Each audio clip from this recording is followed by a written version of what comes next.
Saya Hayatunufus, absen 16. Saya Dewista Adelia Putri, absen 10. Saya Maharani Dewi Melati, absen 23. Saya Maifa Putri Wulandari, absen 26. Di sini kami akan menjelaskan materi tentang kasus-kasus pelanggaran hak dan pengingkaran kewajiban warga negara. Saya di sini akan menjelaskan makna hak dan kewajiban warga negara. Apakah itu hak? Hak adalah semua hal yang diperoleh atau didapatkan oleh setelah melakukan kewajiban. Hak warga negara adalah hak yang melekat pada warga negara, baik ini dibatasi oleh kewarganegaraan. Kewajiban adalah segala sesuatu yang melekat pada yang harus dilakukan dengan penuh tanggung jawab. Kewajiban asasi adalah kewajiban dasar setiap orang, tidak dibatasi status kewarganegaraan. Di sini saya akan menjelaskan tentang substansi hak dan kewajiban warga negara dalam Pancasila. Pancasila merupakan ideologi yang mengedepankan nilai-nilai kemanusiaan. Pancasila sangat menghormati hak dan kewajiban setiap warga negara. Pancasila menjamin hak asasi manusia melalui nilai-nilai yang terkandung di dalamnya. Yang pertama, hak dan kewajiban warga negara dalam nilai dasar di sila-sila Pancasila. Nilai dasar berkaitan dengan hakikat kelima sila Pancasila, yakni nilai ketuhanan, nilai kemanusiaan, nilai persatuan, nilai kerakyatan, dan nilai keadilan.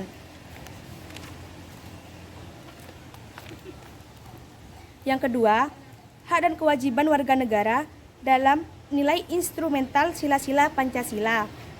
Nilai instrumental pada dasarnya merupakan penjabaran dari nilai-nilai dasar yang terkandung dalam Pancasila.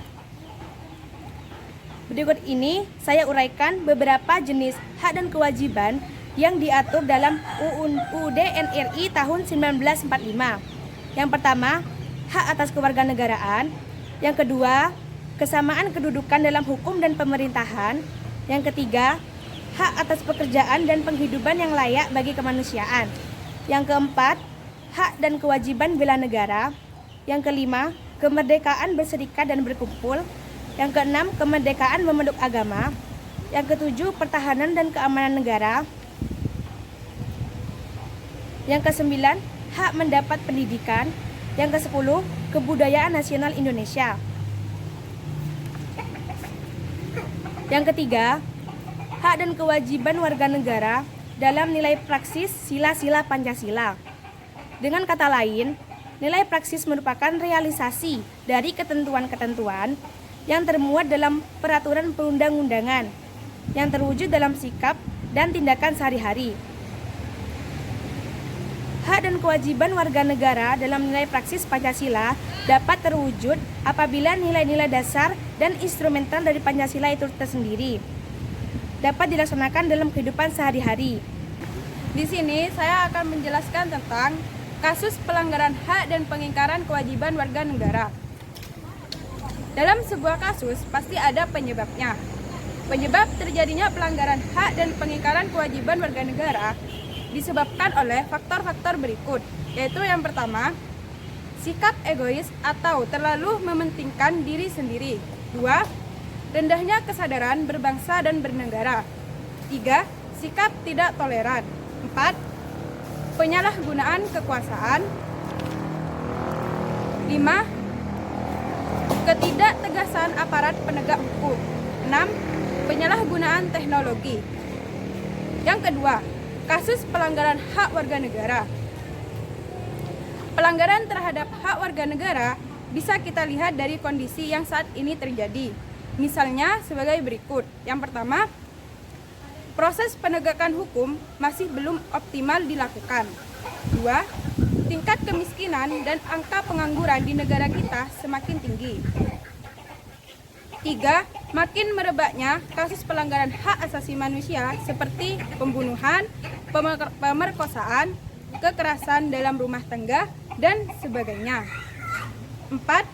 Masih terjadinya tindak kekerasan mengatasnamakan agama, misalnya penyerangan tempat ibadah.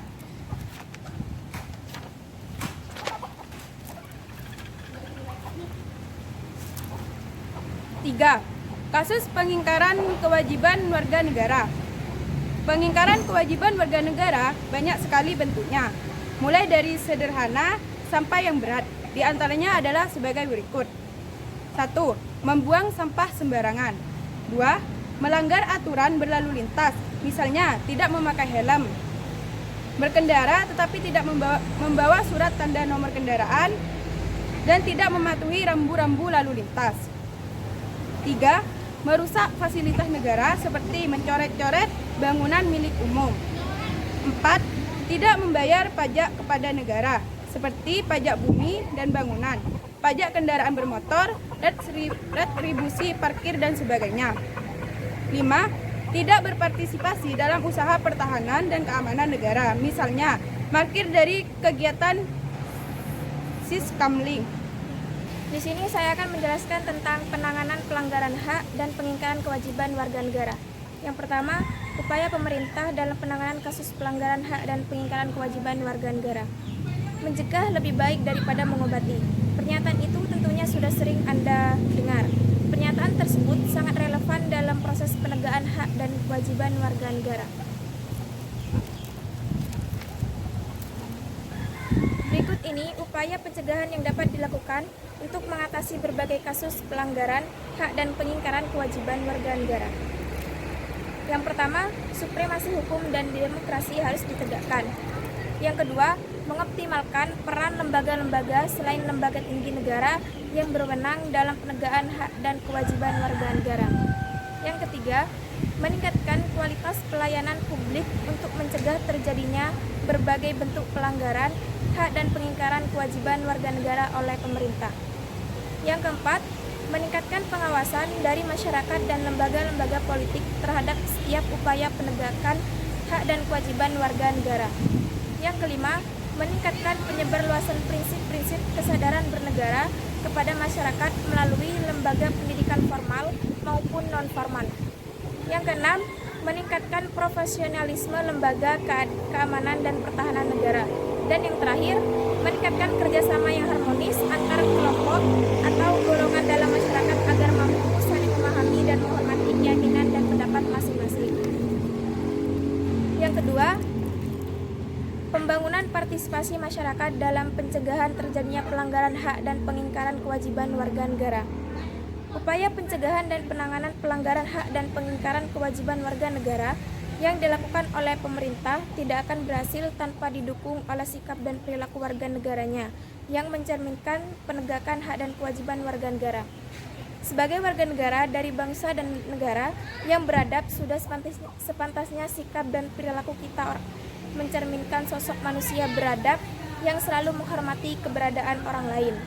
Sikap tersebut dapat Anda tampilkan dalam perilaku di lingkungan keluarga, sekolah, masyarakat, bangsa, dan negara.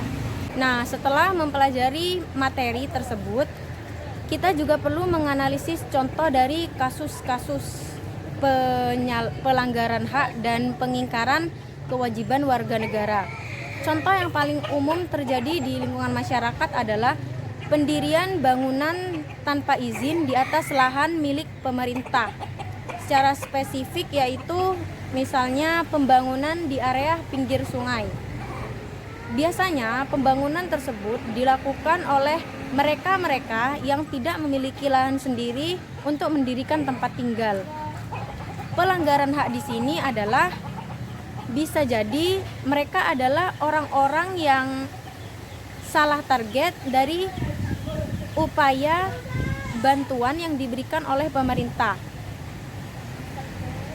Sehingga dari hal tersebutlah dapat menumbuhkan rasa egois di dalam diri setiap orang, sehingga mereka juga enggan untuk memenuhi kewajiban mereka terhadap negara mereka. Dalam sebuah kasus pasti ada upaya penanganannya. Apa saja sih upaya penanganannya? Pemerintah dan warga negara sangat berperan penting dalam hal ini, karena setiap upaya yang dilakukan pemerintah akan terasa percuma tanpa kerjasama dari warga negaranya. Salah satu upaya yang bisa dilakukan yaitu pemerintah harus melakukan survei sehingga penyaluran bantuan dapat tersampaikan dan tidak salah target. Dan alangkah lebih baik jika pemerintah membangun tempat tinggal bersama atau yang disebut dengan rusun di daerah-daerah yang belum merata pembangunannya. Apabila hak warga negara terpenuhi, maka secara otomatis mereka juga akan memenuhi kewajiban sebagai warga negara. Sekian penjelasan materi dari kami.